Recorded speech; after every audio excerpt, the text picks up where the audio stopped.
Hello, guys, gals, and non binary pals. Welcome to yet another episode of Night Call, and hopefully one that will round out the series or the playthrough because I'm pretty sure that this is probably the last shift we have because of the way that the cop Bousset had us like she had a phone call, and during it she said like by like you got 3 more days or something like that. And I think this will be the last day, and I think we have to have our verdict by then. So, like last episode, I have my chart of people up. There it is on my phone so that hopefully we can figure it out. I have my suspicions on who it is, but that's mainly because that guy, the lawyer guy, was the most suspicious, I should say. So let's do this.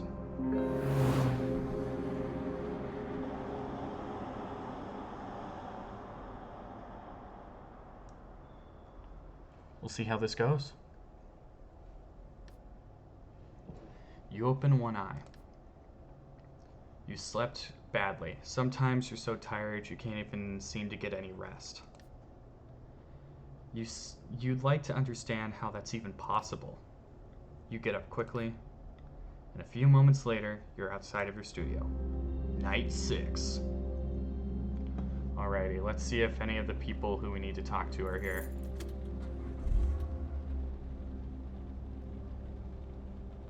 Alright, first things first. Doesn't look like it. So I think I will be heading to just one more quick check. Yep. Alright, we'll go to the closest person. We'll go to that lady. Pass by, it's going way too fast. The words. I can sense them. They're calling me. We're off to a good sign. Your next passenger immediately raises her hand. Drive. I don't care where. I just need you to drive. Start driving. You turn the key in the ignition. Yes, there, good. Keep going this way. Her deep, full voice makes you slightly uncomfortable. With closed eyes, she seems like she's in a place far from the back seat of your taxi. When she starts speaking, there's an odd whistle in her voice, like she has a hole in one of her teeth. Slow down. Frail or fragile? A bit surprised, you look back at her in the mirror. Answer me. Frail or fragile? I'm not sure. Don't think about it. Just say the first one that comes to your mind. Frail or fragile? Fraggle. You know what? You know then? Yes, you know. You must. She giggles. Both words actually have the same root. A smile spreads across her face. 2 words. 2 units. And life went on, and words mixed once again. She pauses. You okay? She doesn't hear your question because she starts to scream. Go down this street and stop. You speed up in the quiet street. The cold weather has driven away all passerby. There. Yes, good. I've got it. She cries out with joy, and it resonates in the cab. I've got it. Look, the words are right there. They're wandering past us, like sheep, like... She explodes with laughter. What words? She immediately stops laughing. She silences you with a wave of her hand. Now, I must write. She closes her hands, her fingers stroke imaginary upholstery. The frail are forced into battle. Together come the children, a son and a daughter, standing tall to a statue. They will cry, oh yes, they will cry. The eaglets fly behind. The frail will say. Your passenger freezes. When she opens her eyes again, she stares at you. What happens when you sleep? She's waiting for your answer.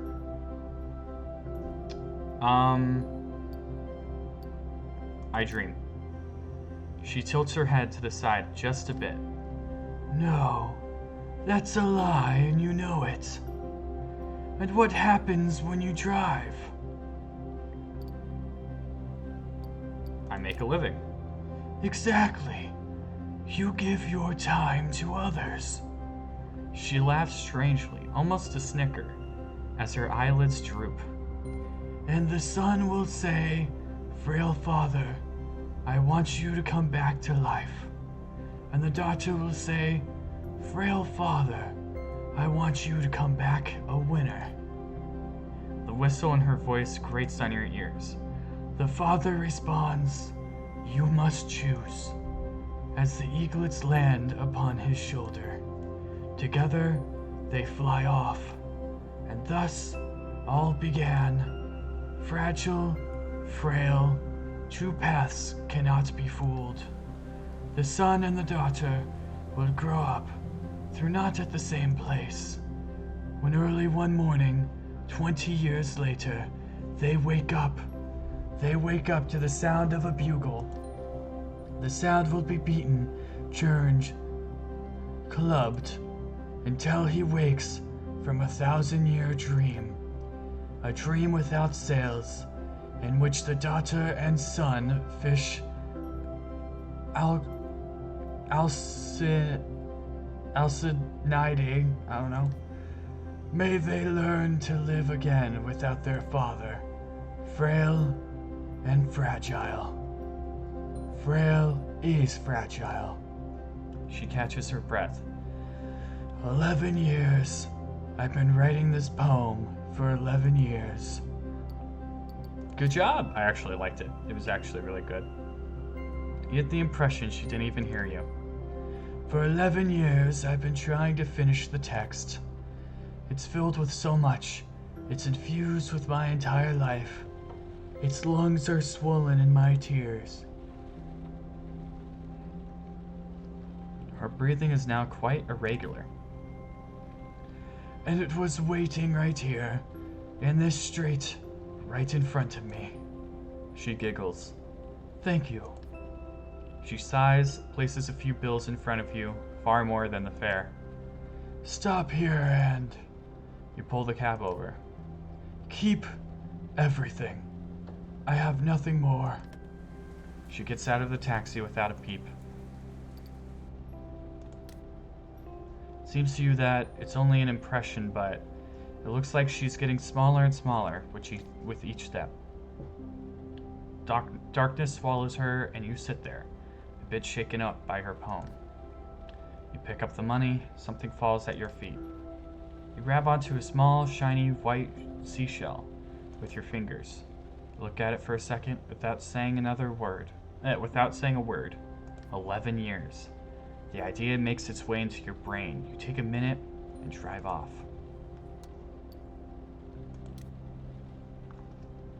Alright, so I definitely need to get gas at this point.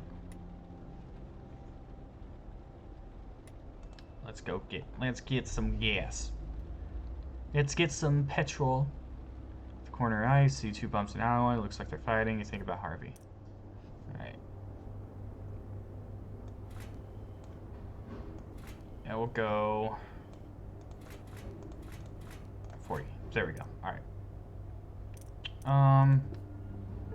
Get into your taxi and drive away. Sorry if you hear stuff in the background. There's construction going on. Oh god. Please be fixed. No, okay. It looks like Harvey is here. So I'll go talk to Harvey. Oh, hey, fire truck. I apologize for any sound, and I will be talking to try and cover it up. I need a ride, cabbie. The door opens. It's Harvey. He greets you with his bizarre verbal tick as usual. Hey, it's good to see you again, Gen. Hi, Harvey. You start the engine. Harvey seems pretty happy with himself today. In the rearview mirror, you watch him run his tongue over his lips as if mentally preparing for a good meal. He catches your eye and smiles. Sorry, I'm a bit out of it today. So I see. It's just, I had a bad week, a really bad week. Then yesterday... He hesitates, as if he can't believe what he's about to say, like it's too good to be true. The lines around the corner of his eyes that show his real age crinkle slightly. Why do I yawn? Ugh! Harvey gives a little laugh. Serious, man. I don't believe in God, I don't believe in all that bullshit shit. It doesn't make any sense. Some guy with a beard up in the sky, I never got what people saw in him. Anyhow, God, none of us believe in him on the street. His eyes crinkle up at the corners again. I mean, we believe when the soup kitchens goes to the church. Yeah, sure, we'll believe in him then. He flashes his teeth and lets out a harsh, raspy laugh. A pause. So yesterday? Yesterday? He's observing you. His eyes light up for all of a sudden. Oh yeah, yesterday. He's talking faster now, an incessant flow. I was starving, man. It was pretty bad. Toby and I had gone through all the garbage bins in the neighborhood. Toby, he's this German guy. He says he prefers France, that we're all more generous here. So I was starving. Harvey's eyes tear up, his voice drops off. A faraway look comes over him. A lengthy pause. You okay, Harvey? He snaps out of it. Yeah, like I was saying, I was starving. I was starving. I was hanging out near that supermarket on Remusat. Fancy neighborhood, but not too fancy. No cops. He gives you a wink. That's always a plus. Then there's this guy I sometimes see around, a young guy, like a kid, He comes out of the supermarket with his groceries, and before I can even say a word, he hands me a can of cassoulet. A can of cassoulet as big as a beach ball. Harvey's face lights up. I didn't even know they made them that big. Harvey bursts out laughing, and his eyes wander back onto the street. Was it good? Delicious. He closes his eyes, raises his hands, and waggles his fingers. I love it when the cassoulet sausage is all mushy and it melts in your mouth. I didn't even need to warm it up. A smile spreads over his face. Meat mash. He opens his eyes. Something out the window catches his eye. Harvey suddenly pats you on the shoulder. Hold on, wait. I'm gonna need to get out here if you don't mind. You park the cab as soon as you see an empty space. Thanks, man. He's looking out the window. Yeah, I think that's him. Who? Nothing. Without another word, he opens the door and gets out. This time, I'm gonna get him. A moment later, he vanishes into a dark alley. I'm gonna sit here a minute. Your eye scans the dark, narrow street, but you can't make anything out. Then something moves in the distance. A silhouette, probably Harvey, now at the run. The form darts under a street lamp. It is Harvey, holding something in his hand. He immediately vanishes from sight. You sit there a minute, and then you switch on the ignition, pull out of the parking space. That was interesting.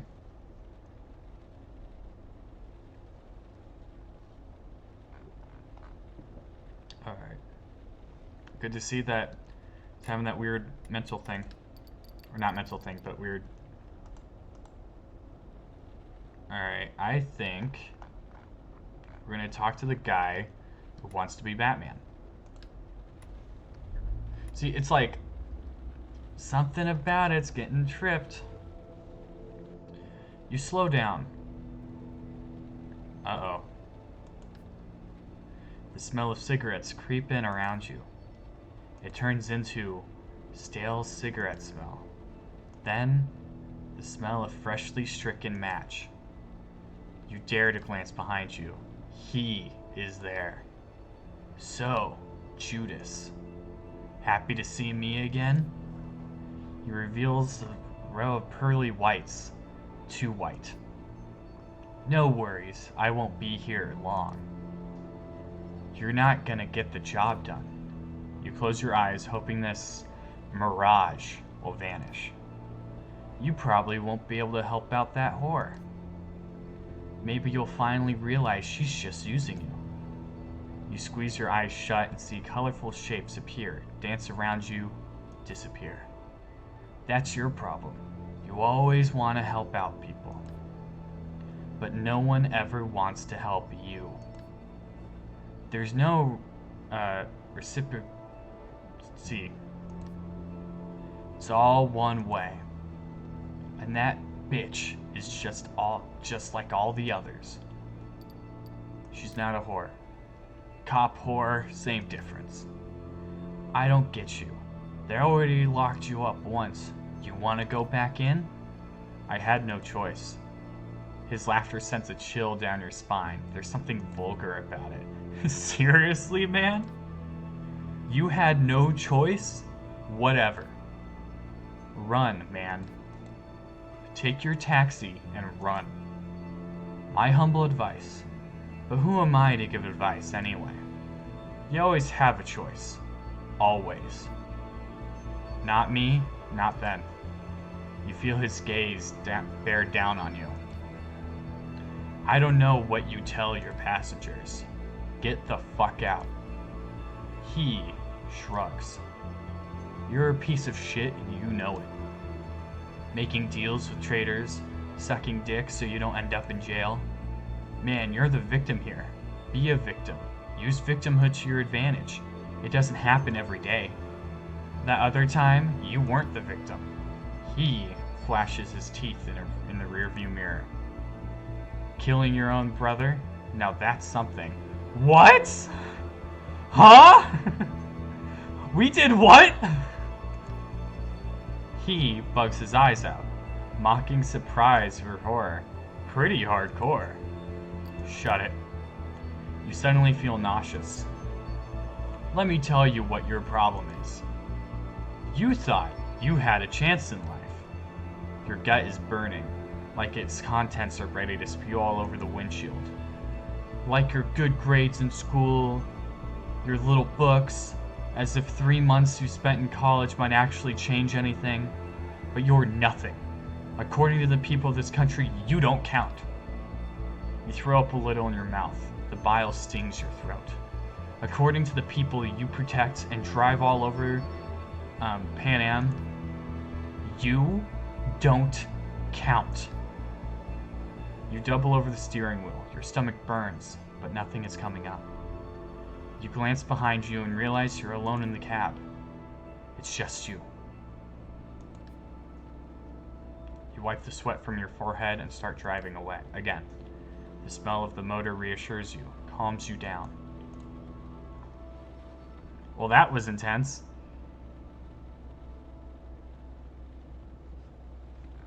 Alrighty, anyone here? I need to... Hey, look, the Batman guy walked away again. We'll go talk to him. I wanted to talk to him. I'm gonna talk to him.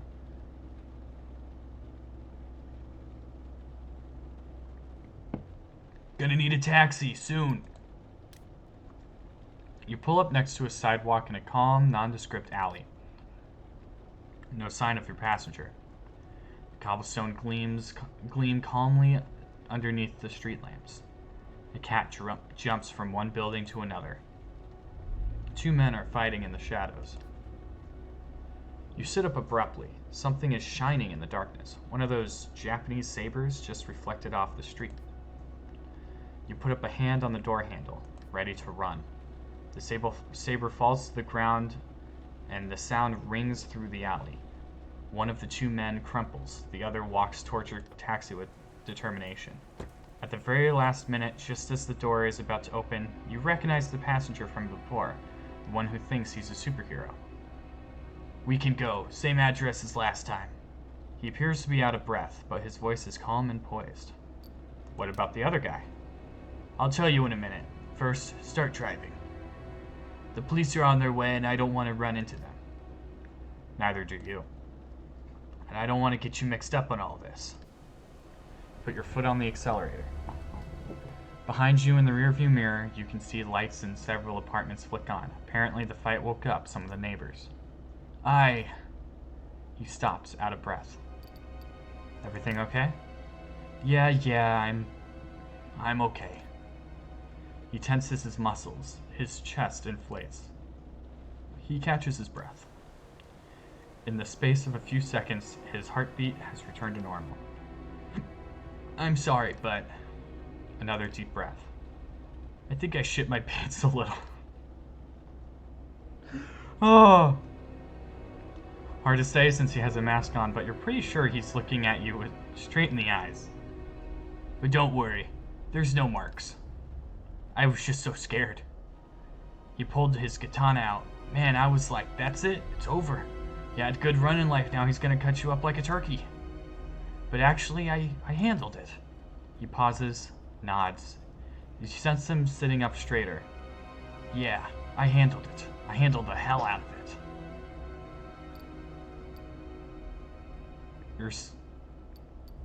But what happened? I'm investigating a sort of organization, like mob types, you know? They're forcing kids to work in this squat. They're sorting through jewelry, wallets, sometimes they're sent out to panhandle. Girls are sent to... you get the gist, right? But the police aren't doing anything about it. Typical. You think?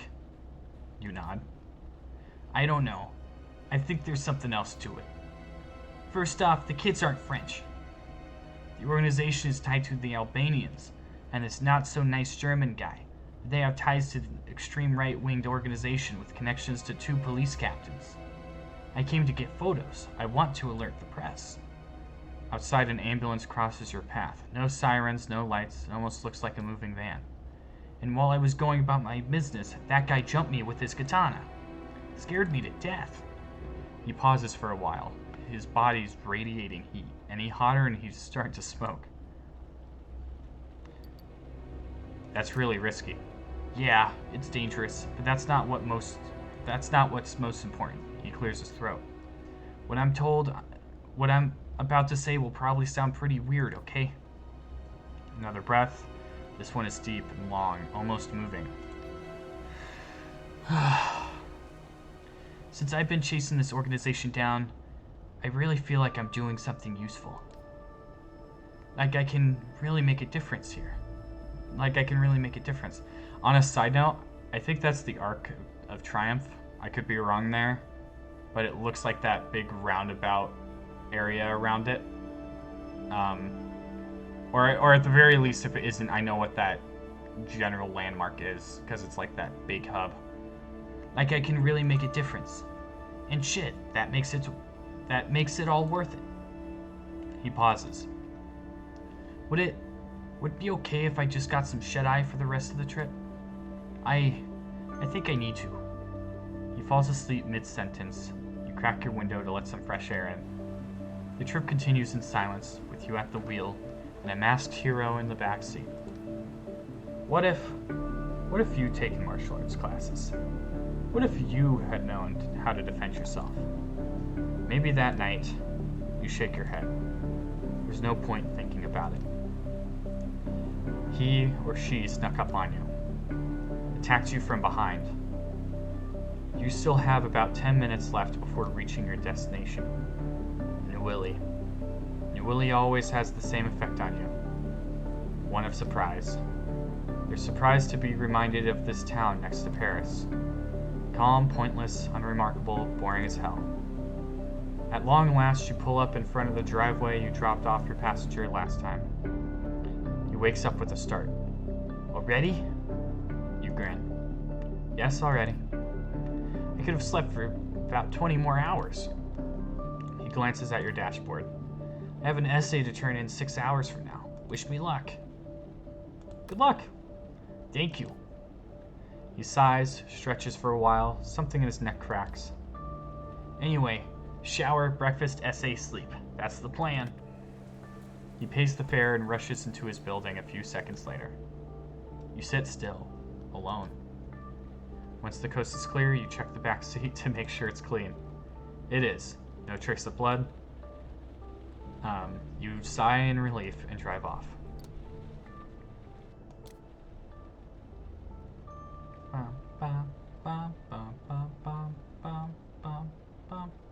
That is a lot of people. Okay. No one who I remember. Okay, I want to go over here. I want to zoom in and see.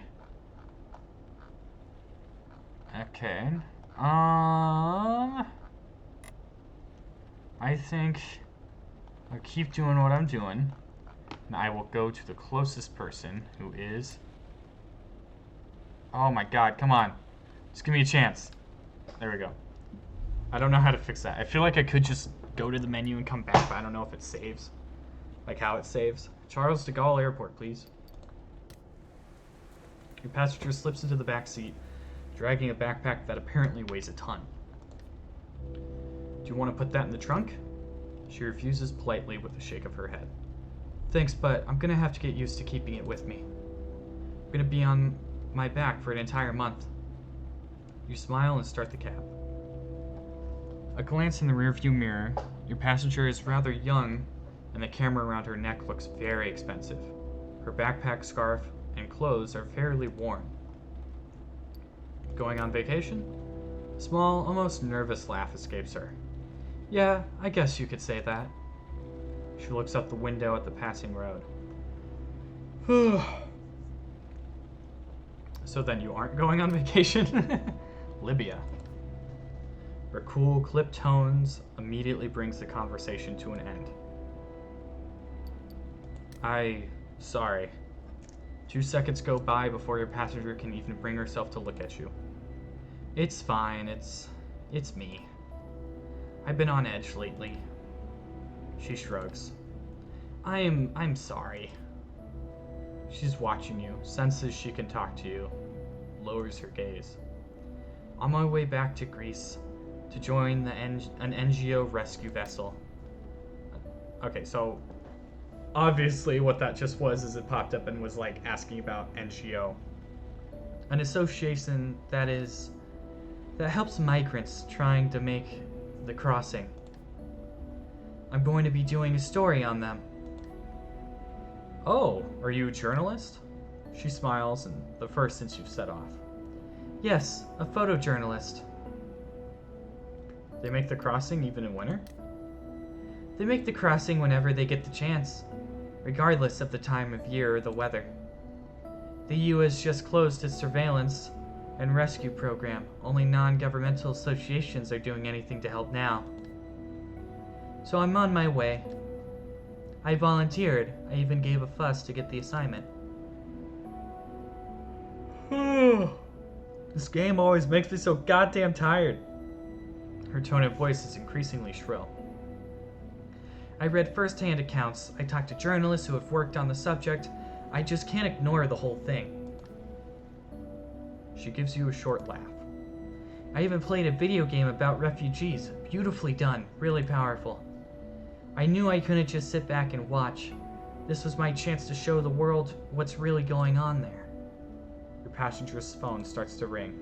She glances at the caller name. Her face freezes. She sighs. A troubled smile flicks across her face, then takes the call. Hi, Dad. I'm in the cab, right? Yeah, I told you. I tried, but he wouldn't change his mind. Come on, Dad. I already told you, I'll be fine. They wouldn't be sending me if they were. She moves the phone a bit further from her ear. Come on, Dad, stop. Dad. Listen, everything's going to be fine. I'll be there for 20 days with a group of professionals who have been doing this for years. That's right, a group of rescue professionals.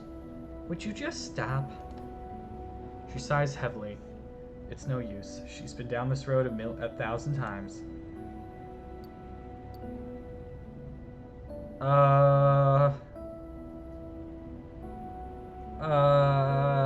I want to help her out. I want to help that out, but I don't know if it would make the situation worse. We're well-meaning. Let's do it.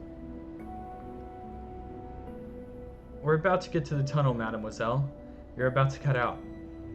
The woman gives you a look, looks up at surprise, then her face lights up. Did you hear that? I have to go. I'll call you back as soon as I'm... She is interrupted again. That's right. I'll call back. She hangs up, wide-eyed, and breathes a long sigh.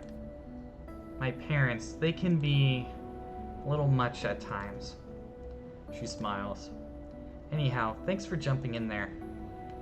You can sense the tension, the wave of frustration and the anxiety welling up inside of her. Her unhappiness and anxiety are palpable. She closes her eyes, collecting her thoughts, trying to dispel her negative emotions. If only I had a little time.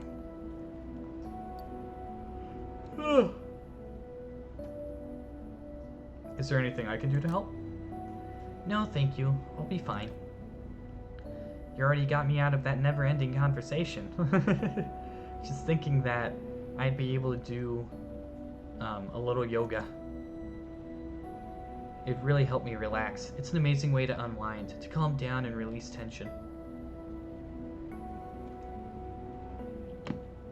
There must be a yoga room somewhere in the airport. I don't think so. We're almost there. Right, of course. You sense she wants to tell you something, but she can't get the words out. She swallows hard and looks away. You concentrate on the road ahead. Your passenger closes her eyes and loses herself to the sound of the humming engine. Silence falls over the cab. Suddenly, she leans forward with a jerk. Any chance of putting on some music? Switch on the radio with a glance in the rearview mirror. What kind of music would she like? Probably something light, but with a good beat. What kind? Light, but with a good beat.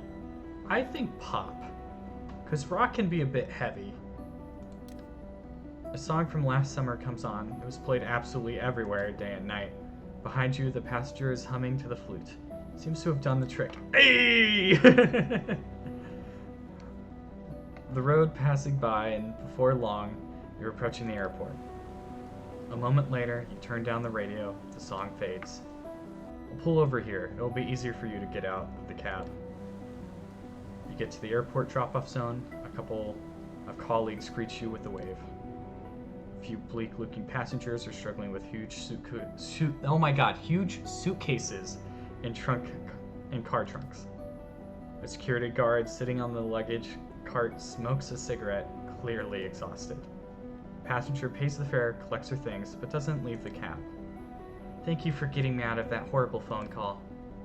I love my parents, but they are suffocating. It could have gone on for hours. So, thank you. I have to go now. I have a feeling my parents are going to call again. Might as well go in where it's warm and I'm not a disturbance. Take good care of yourself. I will, promise. She gets out of the cab with all her gear. Her eye follows her as she heads to the terminal. The airport doors close behind her. You sit there a moment or two, all by yourself. There's no one around. May as well head out as soon as possible.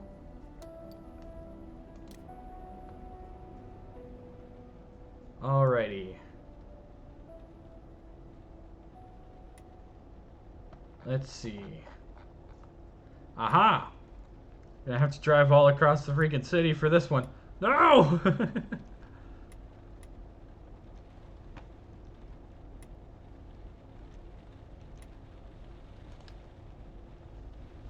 I will prioritize the people who I am supposed to be interviewing and talking to, because that is important and I need to make sure I get it right. At the sign on the street informs you something important happened there, too far away to make up the words. Uh, but yeah,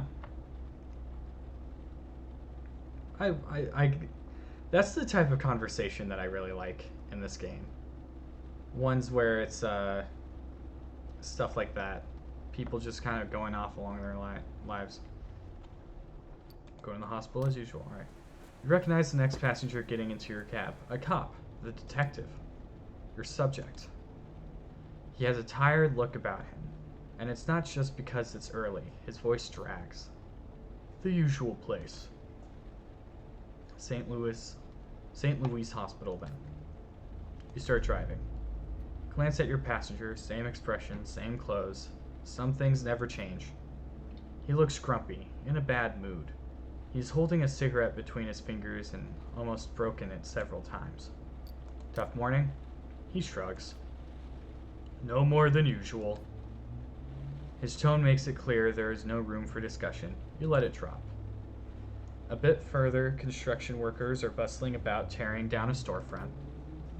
Oh, say, they're finally taking that down? What was it before? When I first came to Paris, it was a thrift store. You buy pants there just for a few francs. But for years, it's been a sex shop, one of the first in Paris, actually. I think they filmed some famous movie there. He sighs. That was all before the internet. Now online. Yeah, they're probably going to put in a cell phone shop or one that sells electronic cigarettes. Go figure. He pauses. I'm gonna be honest, I know for a fact that this isn't the voice I gave him before. I just can't remember it, and I'm not gonna bother looking up my own video to see, so I'm just winging it. I'm surprised it stayed open for so long. I mean, since that hostage situation, it must have attracted some shady fellas. Since what? The kind who like to jerk off where 2 cops got taken out. Oh. One of your cases? Yes, though at the time I was only a measly lieutenant. Just a snot-nosed kid. We got calls from the neighborhood of the sex shop. They couldn't stand the noise anymore. Day and night, people going in and out. Most of the time they were quiet. My God! But they were always noisy ones. And then the booths weren't soundproof. After a few months, the woman upstairs knew all the films. There were some high society types there. The shop had a few films for gay people, for single women, the cream of the crop. His attention is caught by something outside for a second. Okay, so anyway, one evening, one of the neighbors takes his daddy's rifle from the wall mount and goes outside. Oh no. He fires a warning shot that breaks part of the front window and then goes in. The guy had bloodshot eyes and was foaming at the mouth. He demanded the owner close the shop immediately. He said he wanted to sleep, to cleanse the earth of these perverts. The fella basically having a psychotic episode in front of 15 clients. We got there about 10 p.m., evacuated the street, got the response team ready. And back then, it wasn't like it is today. You know, with helmets and tiny cameras and those little flying whatchamacallits. Drones? The passenger snaps his fingers. Yeah, that's it. Drones. Yeah, so back then, you didn't have any of that stuff. The plan was to just go in, take pot shots at everyone. My chief, great guy, taught me everything I know. Well, almost. He took the megaphone and started talking to the hostage taker. Told him he needed to let the civilians go or someone would get hurt, and no one wanted to get hurt. The hostage taker said, okay, let me see. I'll free the women first. We went in back, we got ready to put on our bulletproof vests, checked our weapons. Looked like we were getting ready for an old-style duel. What nobody knew were that 2 fellow cops inside already, in the crowd. They were not interested in being released. Since the hostage situation started, they've been trying to find a way to escape out the back. He snickers.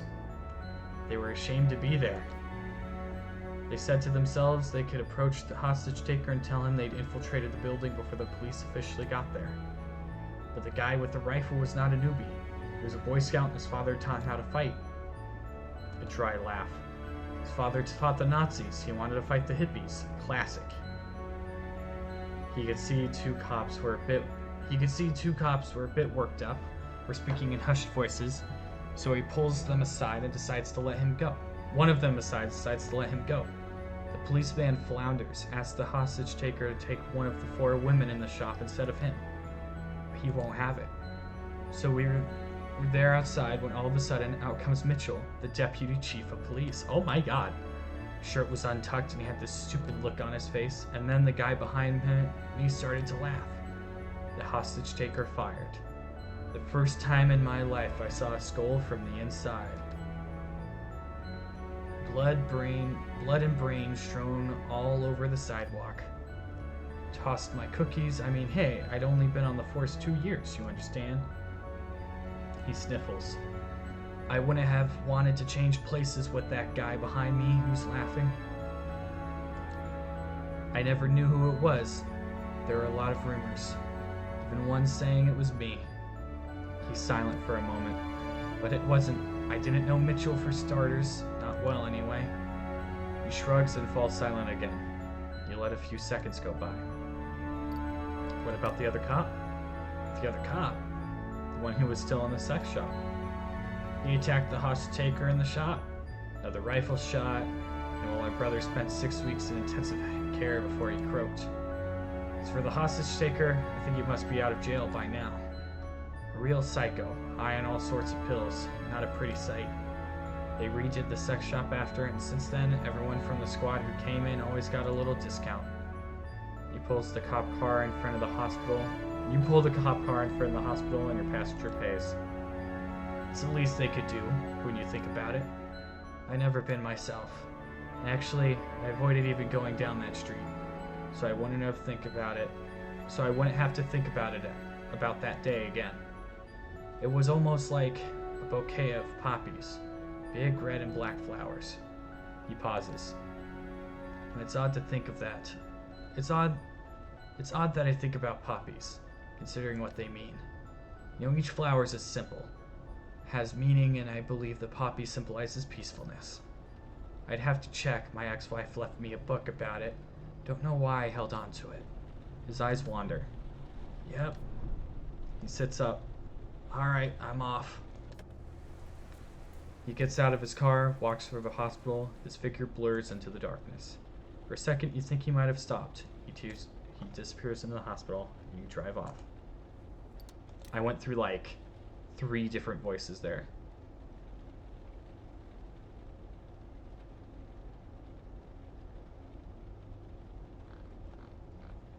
Okay.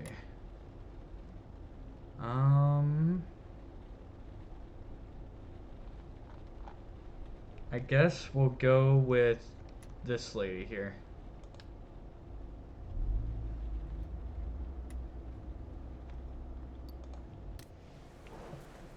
The passenger getting in your cab enters a cloud and a...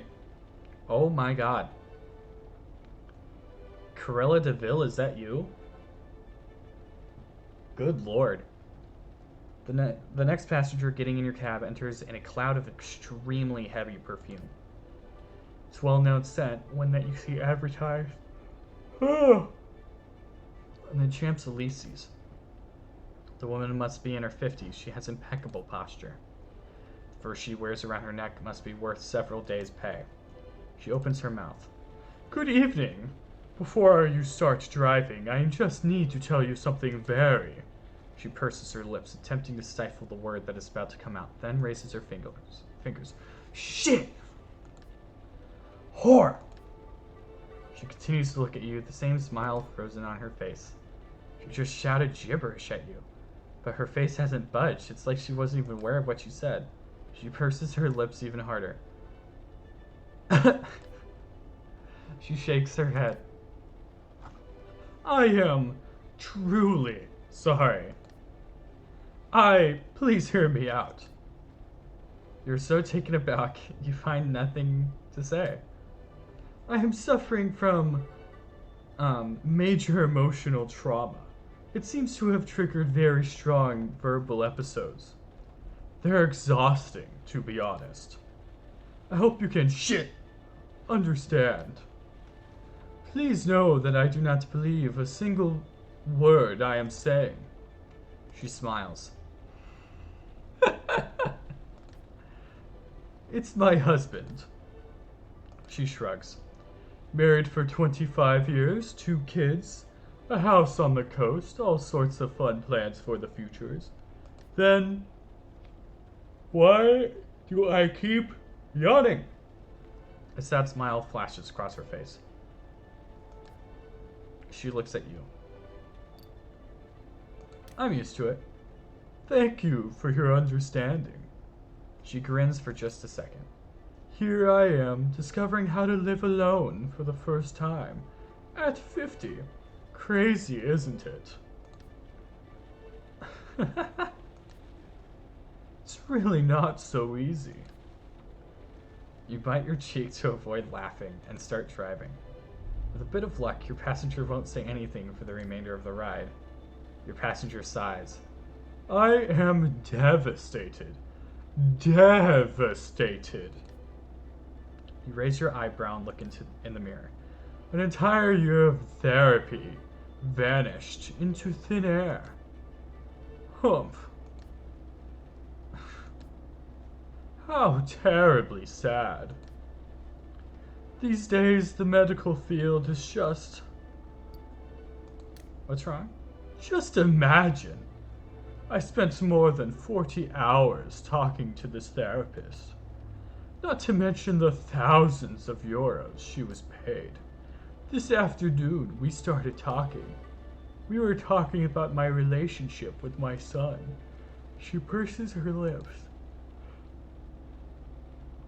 Classic topic, no particular problems.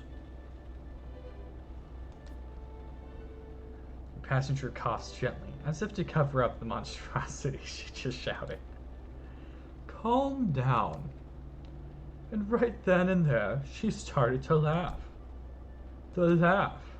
Her eyes bug out of her head with rage just thinking about the laughter. The laugh came out from the back of her throat. Tears were streaming down her face. She apologized, got up and left the room, laughing all the while. Incredible. Just incredible. She leans towards you. Her overpowering perfume stings your nose. Tell me, sir, do you think this is funny? Silence. You scan her face, trying to determine how serious she is. You get the impression she is completely and totally serious. You can see a tear in the corner of her eye. It's surprising. Your passenger pauses. Surprising? Yes, it's not your everyday problem. It's a handicap, a disease. You shake your head apologetically. She crumbles in the back seat. The stench of her perfume suddenly seems less intense. I'm everyone's laughingstock, aren't I? I don't know. She can't hear you. She's talking to herself. Oh, Angeline, old Jean-Pierre's good wife. Twat, twat, twat. She couldn't take the fact that he left her for a woman half his age. Oh, it's one of those situations. She's gone crazy, you know.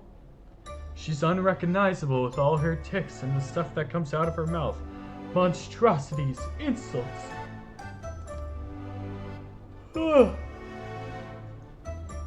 Your client laughs. My therapist generally hates when I speak to myself in the third person. She says it's dangerous. That it separates us from who we are. Piss-filled water skin. I'm not so sure I feel like taking all her terrible advice. She closes her eyes. Her face, the tears of laughter.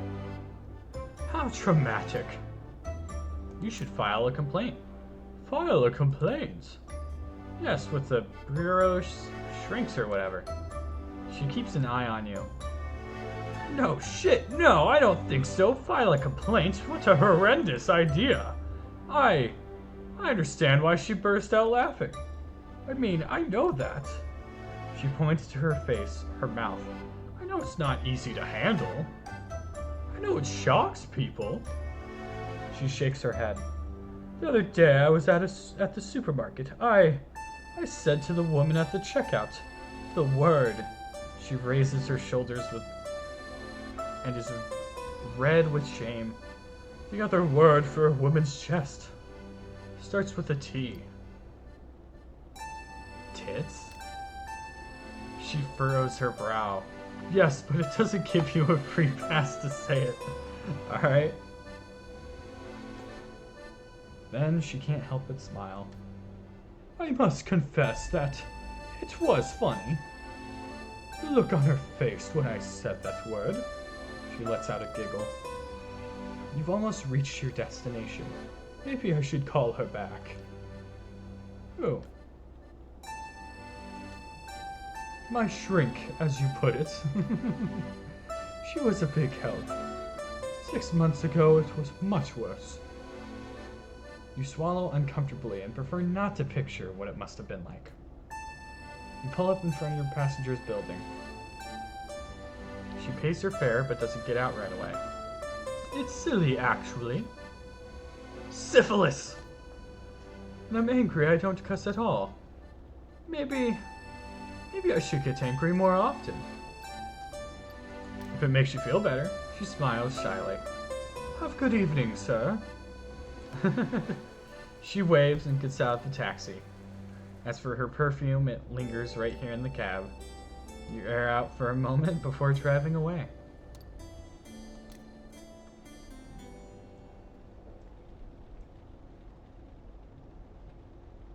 I don't think I have time.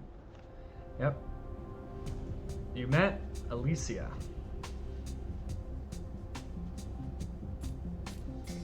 Did I make a profit? Did I make a profit? Please tell me I made a profit. Please tell me I made a profit. Please, no! Ugh. You met Xavier again. I have not once made a freaking profit.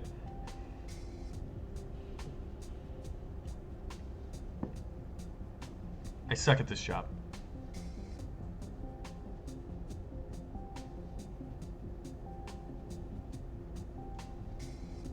Yes, she did not appreciate my icebreaker.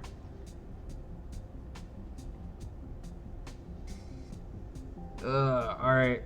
I think this comes this is where the hard part comes in, because if I'm right, I have to make a guess for Bousset.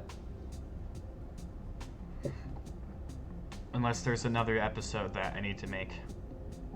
These take a long time to record.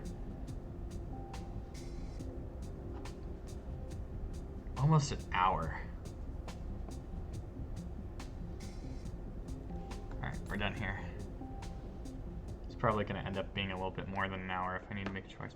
You wipe your face. You're starting to feel sleepy. You're suddenly overcome with the desire to sleep, and you close your eyes, press your fingers to the eyelids, and let out a yawn. You take your shoes off before getting to work.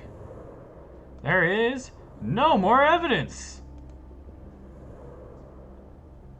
Huh.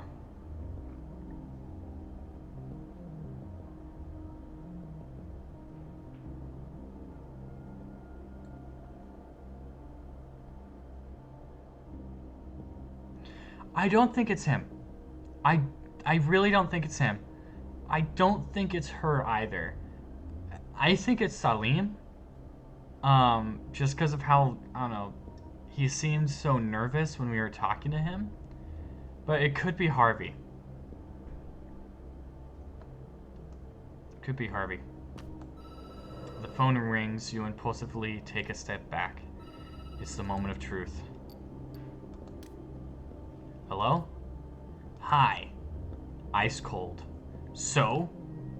She heaves a long sigh. There's no background noise. She must not be at the station. Where are you? For a second you think she's gonna tell you, but then somewhere, none of your business. A light clinking noise, the sound of a teacup on a coaster maybe? I'm listening. What have you got for me? She clears her throat. Her voice sounds louder, more confident. You glance at the wall. The suspects are lined up. All the evidence, a whole mess of your ideas. Your stomach is in a knot. I don't have to remind you, you cannot get this wrong. I have a meeting in 2 hours with the district attorney and the chief of police. Even the minister of the interior will be in the corner of the room somewhere. Oh my god. Obviously, I'm thrilled. Oh, but I certainly don't want to put too much pressure on you. Oh my god. You can almost hear the smirk she must be wearing. You lay the receiver down on the table. Now you have to decide.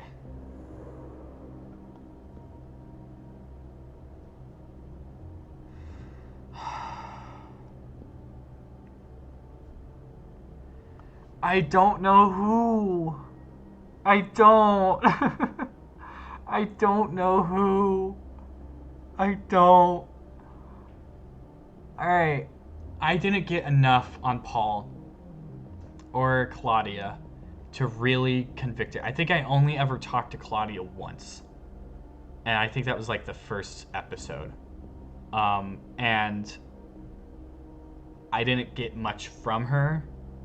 I've talked to Paul now twice. And Paul, like, he seems like a nice guy. Like an ex-cop who's had his time in the police force. And he seems like he's a good enough guy. I feel like I would be able to make a much better opinion on him if I had talked to him more.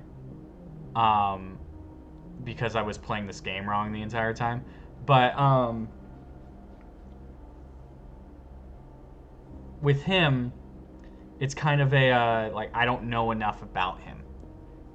For Harvey's the one who I've talked to the most. The thing with him is that Harvey, like, I could see him being the killer. It just confuses me that Harvey would have attacked us. That's the thing that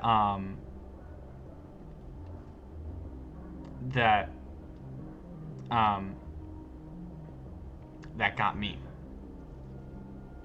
Is that I don't see why he would be friends with us and have attacked us, unless it was like some form of guilt. But if I remember right, we've known Harvey for a long time.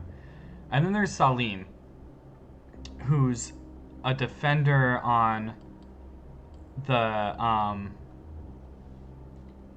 like, he's defending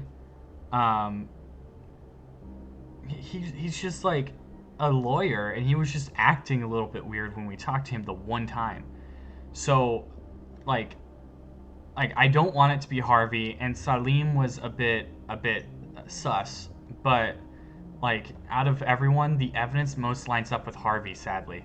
So I'm gonna have to accuse Harvey and hope that it's right.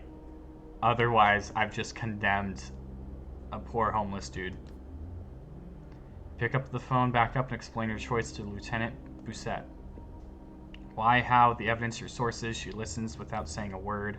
When you finish talking, she remains silent just a second too long. You sense she's not convinced. Listen, are you sure what you're saying? Because between what you told me this morning and what you're saying now, something's not right. You're sure this is the suspect you want to pursue? Yes. Okay then, I'll put my guys on it, and I'll find a way to make all this more presentable. Take a deep breath. She does the same. I'll call you tonight. Just try and get some sleep.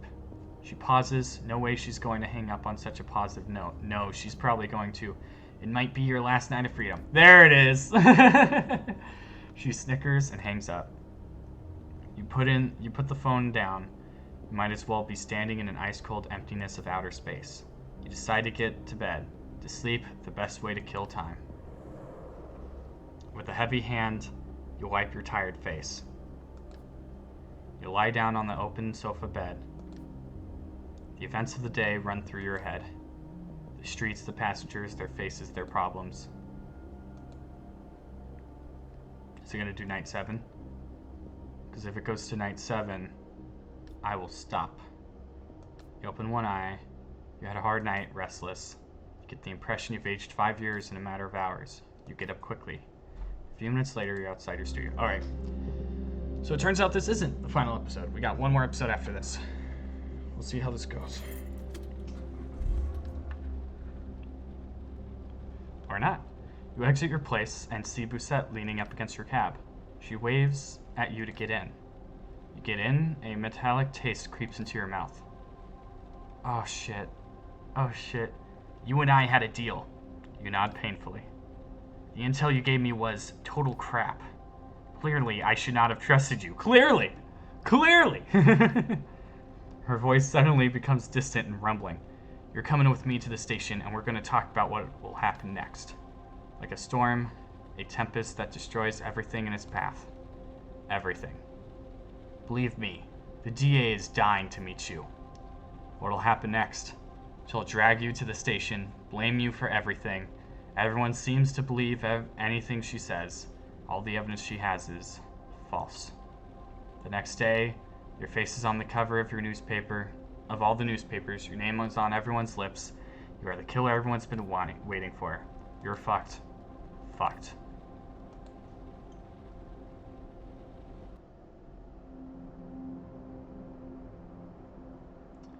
Wow. Wow.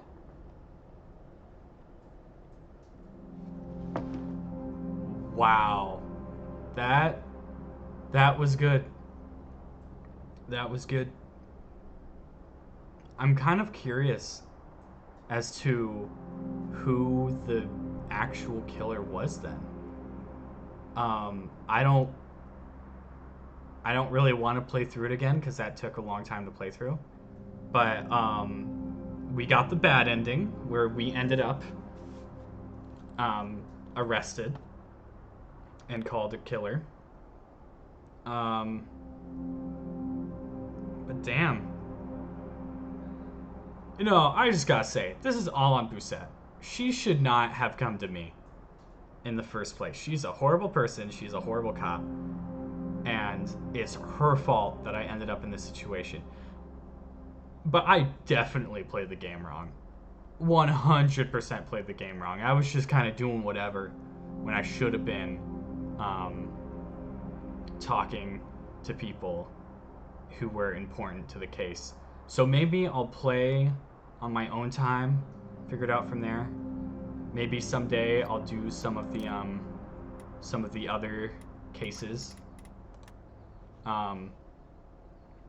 But I will not say who the bad guy was in case you all want to get Nightcall and figure it out for yourselves, because the game was fun. I really enjoyed it. It was really well put together. I like the style. I like the music. I got to see if they have the music on Spotify, so I can just jam out to it while I'm like walking to my classes or driving sometimes, because I feel like these would be some really good driving songs. But thank you all for watching. I really hope that you enjoyed Nightcall. Maybe we'll play it again sometime in the future, but for now I want to play a different game. I am now streaming on Twitch, in case you didn't watch my War Thunder video. I'm now streaming on Twitch. I'm going to try and stream once a week. By the time this goes up, I can see it being me having done my second stream. I'm currently playing Inscribe, which is this cool indie card game kind of a thing. It's really good. But yeah, I hope to see you all again, and have a good one. Have a good day, have a good week, have a good month, have a good year, and I'll see you in the next video.